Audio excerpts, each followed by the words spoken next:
कीचक पूजो और बेटी मारो, ये पाप करो ना जालिम हत्यारों। मत पाप करो, मत पाप करो।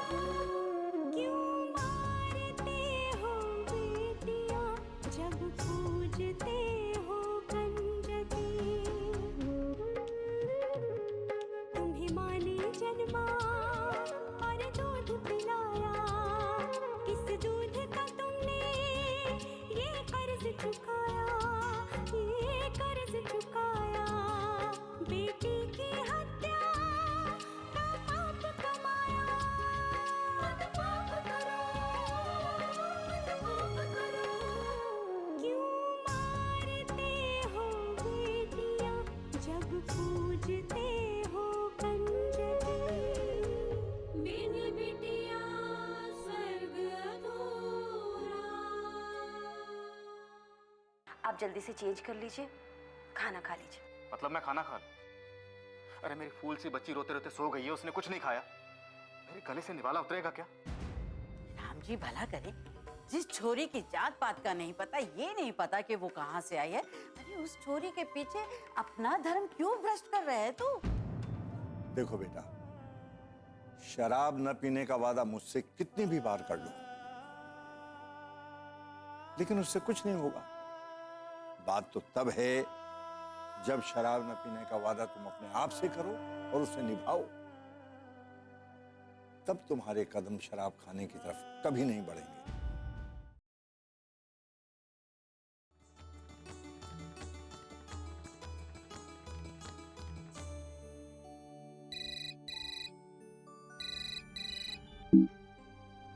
हेलो। आज तुम मुझसे मिलने आ रही हो, मैं तुम्हारा इंतजार करूंगा वहीं जहां रोज मिलते हैं। अरे लेकिन हेलो हेलो हेलो, किसका फोन है नंदिनी?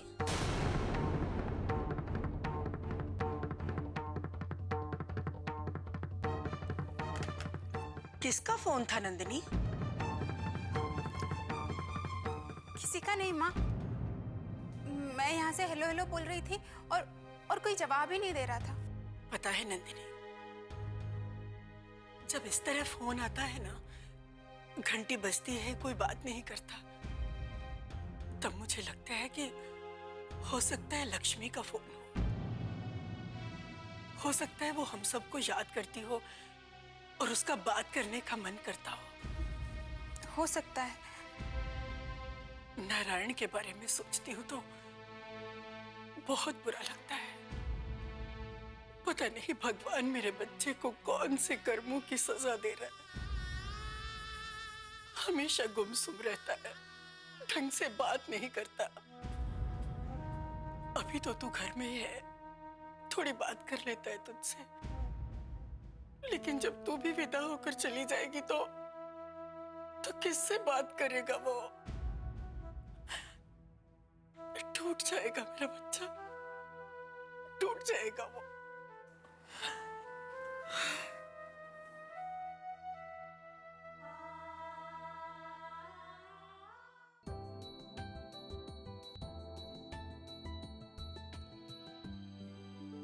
अरे प्रदीप जी तुम यहां बैठे हो, चलो अच्छा हुआ।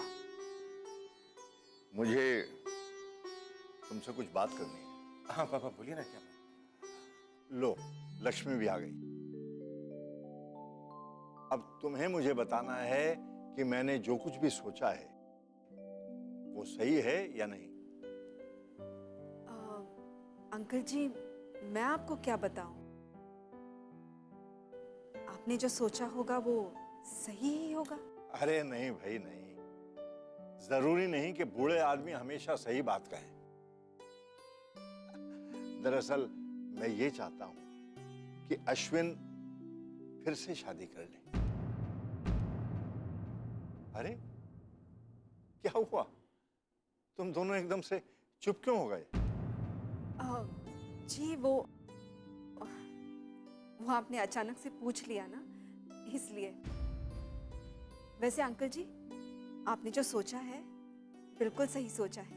हाँ पापा, अगर अश्विन की दोबारा शादी हो जाती है तो उसकी जिंदगी का खालीपन दूर हो जाएगा। प्रदीप भैया बिल्कुल सही कह रहे हैं अंकल जी। लेकिन पापा, एक प्रॉब्लम है। अश्विन ने दोबारा शादी ना करने का फैसला किया है। क्या वो मान जाएगा हमारी बात? अगर नहीं माना तो मनाना पड़ेगा। और अगर अभी हम उनकी जिद के सामने झुक गए ना तो बाद में बहुत देर हो जाएगी। अनीता बिल्कुल सही कह रही है पापा। अश्विन ऐसे तो बहुत हंसता है, बहुत बोलता है, लेकिन उसके सीने में दर्द बहुत गहराई तक छिपा है। अगर उसकी दोबारा शादी हो जाती है ना तो उसको कोई एक ऐसा दोस्त मिल जाएगा जिससे वो अपने दिल की बात शेयर कर सके। और उससे भी बड़ी बात ये कि अगर उनका घर बस गया ना तो उनके सर पे से ये समाज सेवा का भूत ही उतर जाएगा। चलो, एक बात तो है कि मेरा सोचना सही है। देखो, अब हम सबको मिलकर ये बीड़ा उठाना है। सोच लो अब किसको क्या करना है।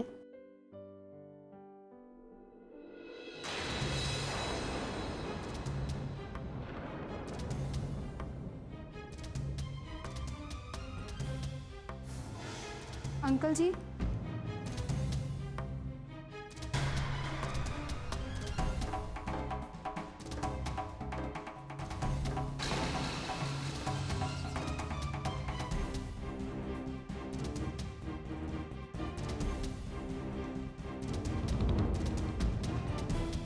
बिन बिटिया स्वर्ग अधूरा।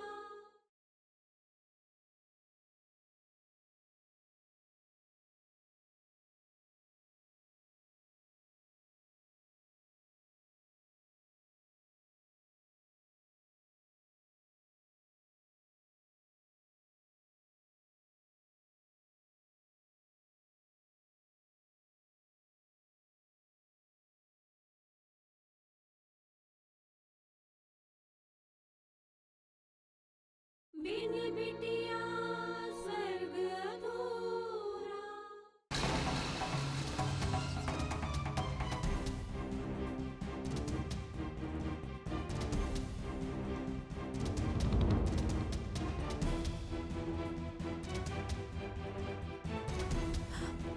सोहिनी, अरे सोहिनी, ये क्या हुआ? अंकल जी, सोहिनी के पैर में फ्रैक्चर हो गया है।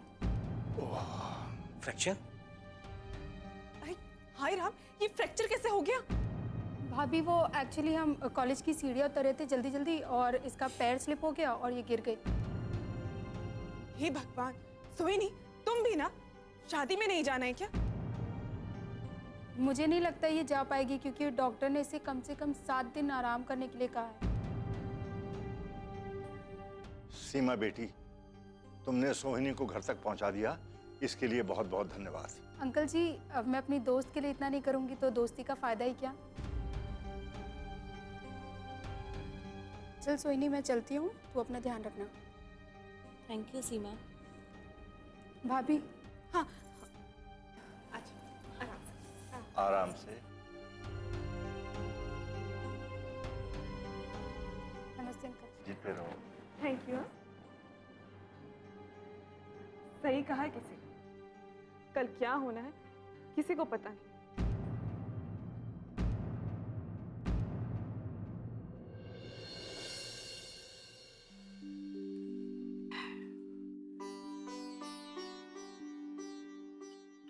तैयार हो गया बेटा? ऑफिस जा रहा है? जी। शीला, जरा मेरी बात पे भी ध्यान देना। राम जी भला करें, अरे जिंदगी के फैसले भावुकता में बह के नहीं लिए जाते। शीला जल्दी करो। चलो चलो चलो जल्दी। ये तैयार है। इसका लंच बॉक्स और वाटर बॉटल रख दी ना? जी सब रख दिया। ठीक है बेटा। चलता हूँ। चलो ना।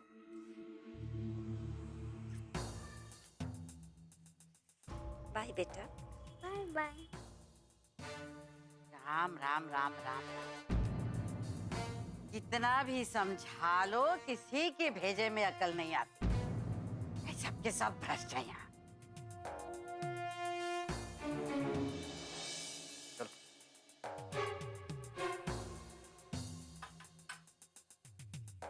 अरे इस छोरी के पीछे मेरा इतना अपमान कर रहा है ये। अरे जरूर किसी ने कुछ खिला के ही मेरे बेटे को अपने वश में कर लिया है। अरे मैं माँ इतने दुख तकलीफों से उसे पाला पोसा बड़ा किया, वो कुछ नहीं, वो छोरी सब कुछ हो गई। जो बच्चे अपने माँ बाप का अपमान करते हैं ना, भगवान भी उनसे मुंह फेर लेते हैं।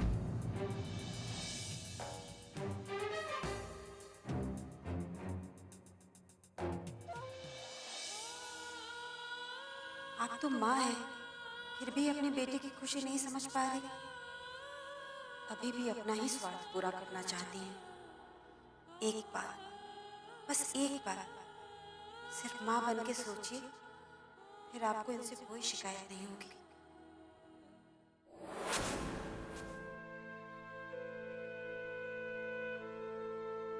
आंटी, अरे विराज बेटा, आप मुझे गाने सुनाओगे? कहानी? और अभी दिन में? हाँ। नहीं बेटा, दिन में कहानी नहीं सुनते। क्यों? क्योंकि दिन में कहानी सुनने से मामा रास्ता भूल जाते हैं। अच्छा, तो फिर अगर मैं कहानी सुनूंगा तो फिर मेरे भी मामा रास्ता भूल जाएंगे। हाँ विराज बेटा, और फिर आप अपने मामा से कभी नहीं मिल पाओगे। तो छोड़ो, आप मुझे कहानी रात को सुना देना। बेटा, रात को आपकी मम्मी आपको कहानी सुना देगी। मुझे तो आपसे सुननी है। मैं आपको नहीं सुना पाऊंगी बेटा, क्योंकि मैं जा रही हूँ। कहाँ जा रहे हो आप? मैं कहीं दूर जा रही हूँ बेटा। अच्छा, तो इसलिए आप अपने बैग पैक कर रहे हो?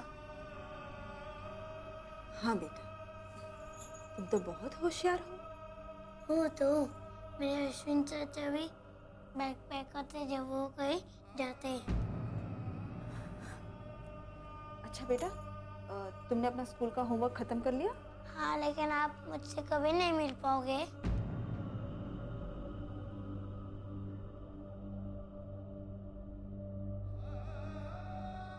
पता नहीं बेटा, किस्मत में किस किस से मिलना और किस किस से बिछड़ना लिखा है। मैं भी शादी में जा रहा हूँ ना, तो फिर मुझे भी अपना बैग पैक करना चाहिए ना।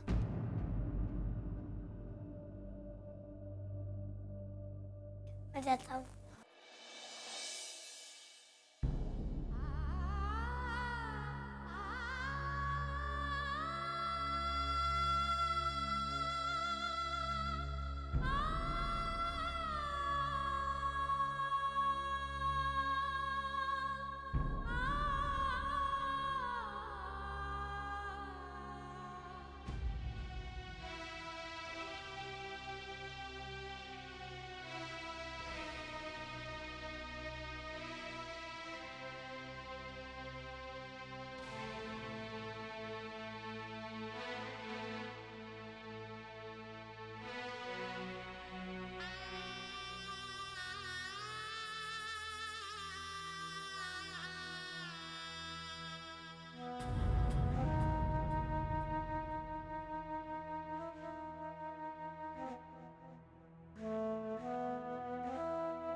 भाई आप सब लोग ऐसे क्यों बैठे हुए हैं?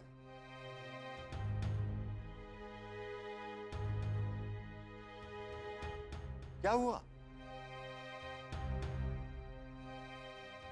सब लोग ये सोच रहे दादाजी कि अब सोनी बुआ शादी में कैसे जाएगी।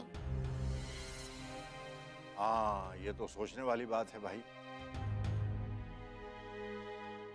तो फिर क्या सोचा तुम लोगों ने? पापा, सीमा ने तो कहा था कि डॉक्टर ने सोहिनी को 7 दिन के लिए आराम करने को कहा है, और मुझे नहीं लगता कि सोहिनी को शादी में जाना चाहिए। क्यों? जी पापा जी, शादी में वैसे भी बहुत थकान हो जाएगी। कहीं ऐसा ना हो कि सोहिनी का पाँव ठीक ही ना हो पाए।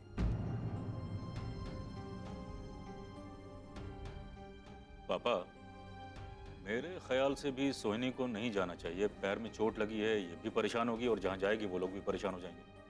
हाँ? लेकिन भैया, सोहिनी अगर यहाँ अकेली इस तरह रह जाएगी तो उसकी देखभाल कौन करेगा? हाँ तो ठीक है ना पापा जी, मैं रुक जाती हूँ। और मेरे साथ विराज भी रुक जाएगा। नहीं, मुझे शादी में जाना मतलब जाना है बस। नहीं बहू, तुम घर की सबसे बड़ी बहू, तुम्हें तो शादी में जाना जरूरी है। तो पापा एक काम करते हैं ना, ये अनीता जाने में ज्यादा इंटरेस्टेड नहीं थी तो ये रुक जाएंगे। क्यों अनीता? अरे बाप रे, यहाँ रुक गई तो सारा काम मुझे ही करना पड़ेगा और इस सोहिनी की देखभाल भी करनी पड़ेगी। नहीं नहीं, मैंने कब कहा कि मुझे नहीं जाना है? मुझे तो जाना है शादी में। क्यों? अब पहली बार तो मौका पड़ा है ना, अब नहीं जाऊंगी तो बुआ जी को बुरा लगेगा, क्या सोचेंगी वो?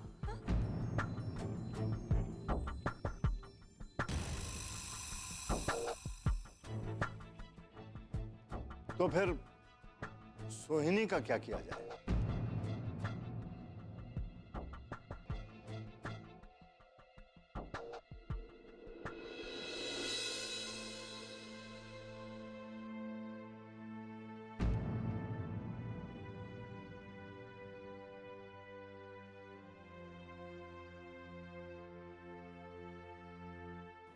अंकल जी, मैं जा रही हूँ।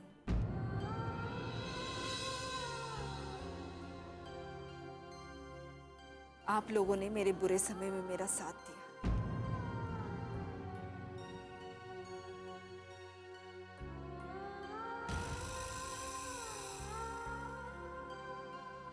इतने दिनों तक आपने मुझे अपने घर में एक सदस्य की तरह रखा।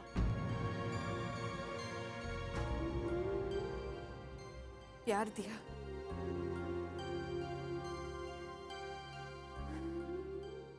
उसके लिए मैं आप लोगों की हमेशा आभारी रहूंगी।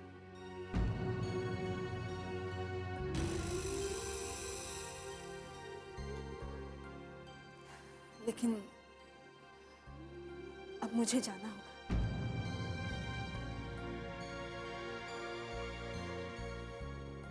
आप लोग अपना ध्यान रखिएगा। मैं चलती हूँ।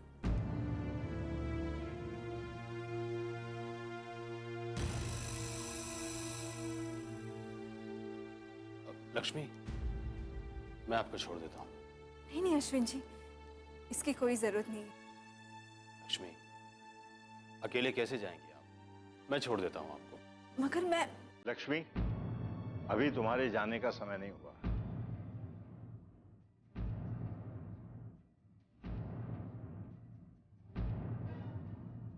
अभी 3-4 दिन तुम्हें और यहां रहना होगा।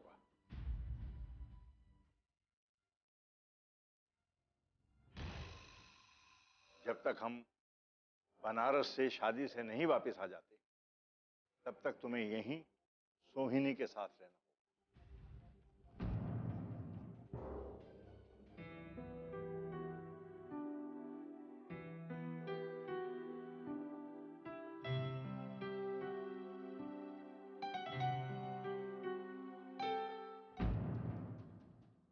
ये बड़ी मुश्किल से तो इसके जाने का मुहूर्त आया, वो भी टल गया।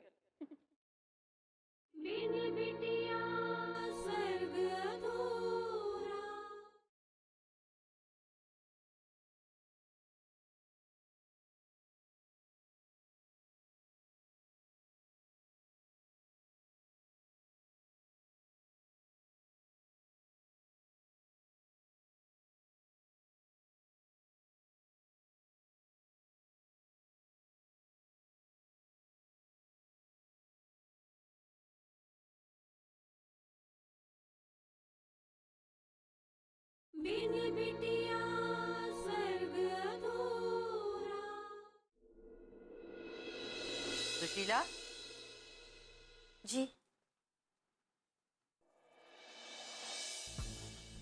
कहाँ जा रही हो? अनु को स्कूल से लाने जा रही हूँ। क्या झंझट पाल लिया है तुम दोनों ने? झंझट नहीं है माँ जी, अपने बच्चों के लिए करना ही पड़ता है। अपने बच्चों के लिए करना सही है, लेकिन इस छोरी के लिए? वो भी तो हमारी बच्ची ही है ना। वो तुम्हारी बच्ची नहीं है। ऐसे हर किसी को अपना बना लेना सही नहीं होता। राम जी भला करे, पता नहीं कौन है, कहाँ से है, किस खानदान का खून है, और उसके माँ बाप ने उसे सड़क पे क्यों छोड़ दिया भटकने के लिए? माँ जी, छोड़ा नहीं था, ये उनसे बिछड़ गई थी। किसने कहा तुमसे? अनु ने खुद बताया। उसने कहा और तुमने मान लिया? अरे वो छोरी झूठ भी तो बोल सकती है। क्यों माँ जी, इतनी सी बच्ची झूठ क्यों बोलेगी? अरे राम जी भला करे, ये सड़क पे पलने वाले बच्चे बहुत होशियार होते हैं, रो रो के लोगों को बेवकूफ बनाते हैं, और तुम जैसे बिना औलाद के लोग इनकी सूरत से धोखा खा जाते हैं। माँ जी, मैं मानती हूँ आपने बहुत दुनिया देखी है, लेकिन इतना तो हम भी समझते हैं कि अनु उन बच्चों जैसी नहीं है। क्या खाक समझते हो तुम? मुझे तो ये छोरी वैसे ही बहुत मनहूस लगती है। राम जी भला करे, एक तो इतने बरसों से तुम्हारी गोद नहीं भरी, कहीं ऐसा ना हो कि इस छोरी की मनहूस साया पड़ने से तुम्हारी गोद कभी भरे ही ना। माँ जी, इतनी सी बच्ची मनहूस कैसे हो सकती है? बहस मत कर मुझसे कुछ कहो तो वो मुंह फुलाकर चल देता है, और इधर तू बहस करती है। मेरा तो यही मानना है कि जितनी जल्दी हो सके इस लड़की को किसी अनाथ आश्रम में छोड़ के आओ। हाँ, यही सबके लिए ठीक रहेगा। आप चाहे जो कुछ भी कहें, मैं ऐसा हरगिज नहीं करूंगी। मैं अनु को अनाथ आश्रम नहीं भेजूंगी। कैसी बात करती हैं गोदावरी बहन आप? आपका इतना अच्छा परिवार है, इतने अच्छे आपके बेटे बहू हैं। हैं? अरे थे, कहिए पंडित जी थे। सच कहूं लक्ष्मी, आज जब तुम जा रही थी ना, तो मन बहुत उदास हो गया था। ऐसा लगा कि मैं हाथ पकड़कर तुम्हें रोक लूं। वैद जी को बुला। कैसे जरूरत नहीं है, इतनी तबीयत खराब है तुम्हारी। नहीं फूलवती, तुम संदेशा भिजवा दो वैद जी को। हाँ नंदिनी बहनी,